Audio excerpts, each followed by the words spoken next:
Well, hello again. Welcome again to another podcast, another episode of Down to Earth but Heavenly Minded. And I'm your host, Irv Rish.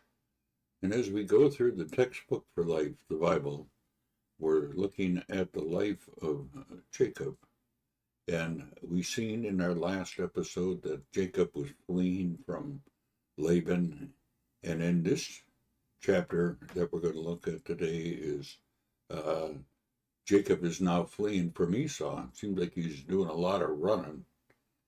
He's not trusting God. He's thinking about uh, his flesh, and he's not remembering that God made this covenant to give all this land to him, and that he would make a great nation of him.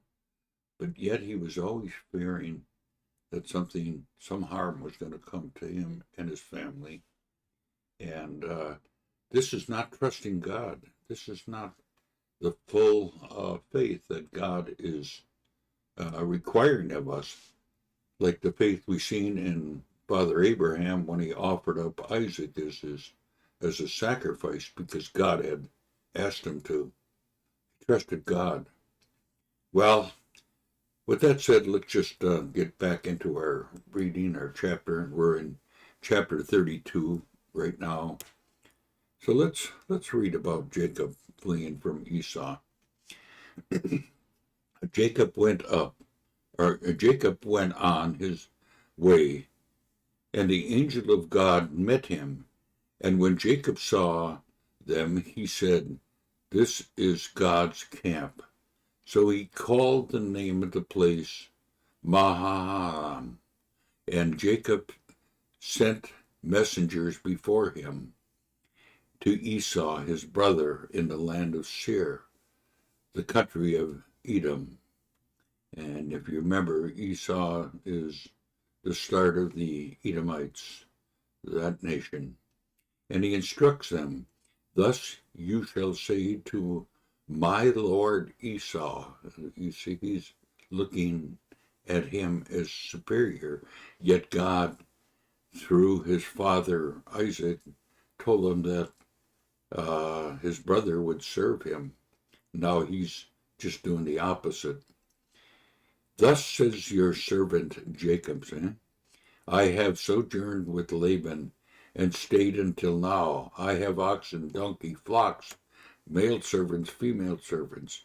I have sent to tell my lord in order that I may find favor in your sight." And the messenger returned to Jacob, saying, "We came to your brother Esau, and he is coming to meet you, and there are 400 men with him." So Jacob was greatly afraid and distressed. He divided the people whom were with him, and the flocks and the herds and the camels into two camps, thinking, if Esau comes to one camp and attacks it, then the camp that is left will escape.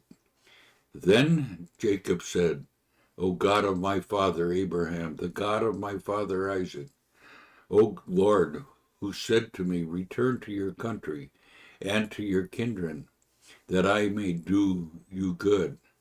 I am not worthy of the least of all these deeds of the steadfast love and all the faithfulness that you have shown to your servant. For with only my staff I crossed this Jordan, and now I have become two great camps. Please deliver me from the hand of my brother and from the hand of Esau, for I fear him, that I may come and attack me and the mothers with their children. But you said, I will surely do you good, and make your offspring as the sand of the sea, which cannot be numbered for multitude."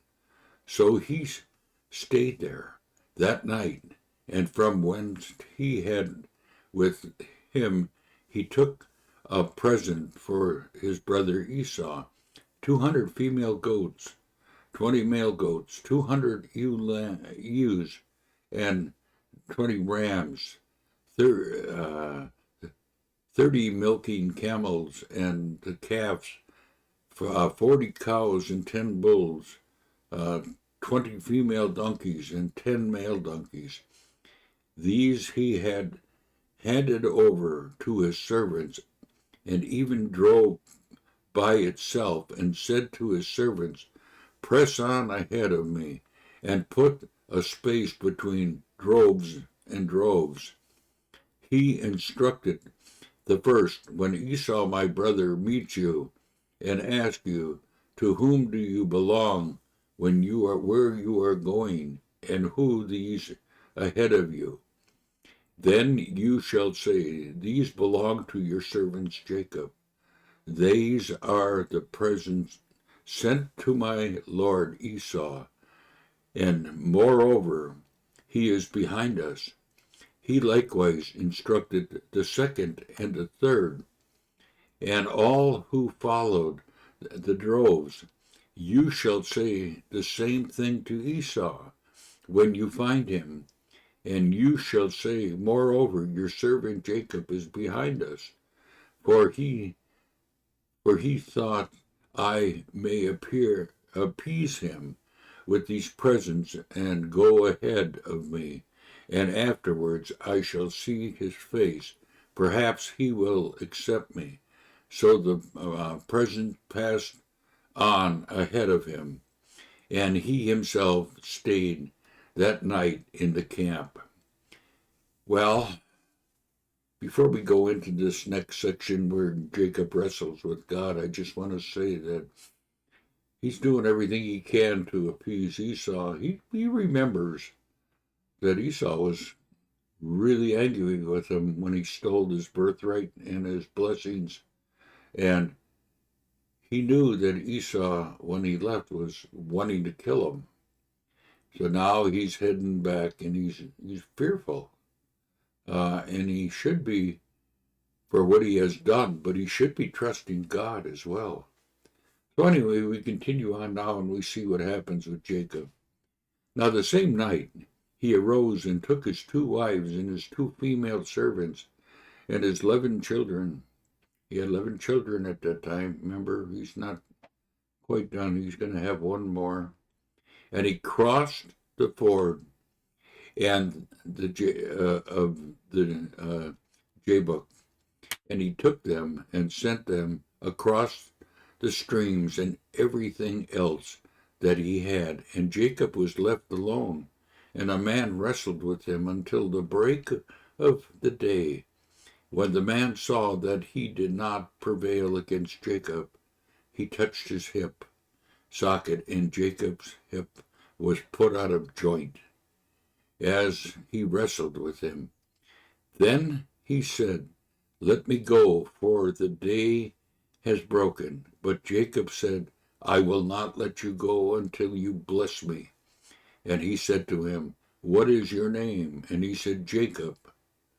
And he said, "Your name shall no longer be called Jacob, but Israel, for you have strived with God and with men and have prevailed." And that's what the name of Israel means, the one that strived with God and man and prevailed. Then Jacob asked him, please tell me your name." But he said, "Why is it that you ask my name?" And there he blessed him. And Jacob called the name of that place Peniel, saying, "For I have seen God face to face, and yet my life has been delivered." And I really believe that he had wrestled with the Lord Jesus Christ before his incarnation. And the sun rose upon him as he passed Peniel, limping because of his hip.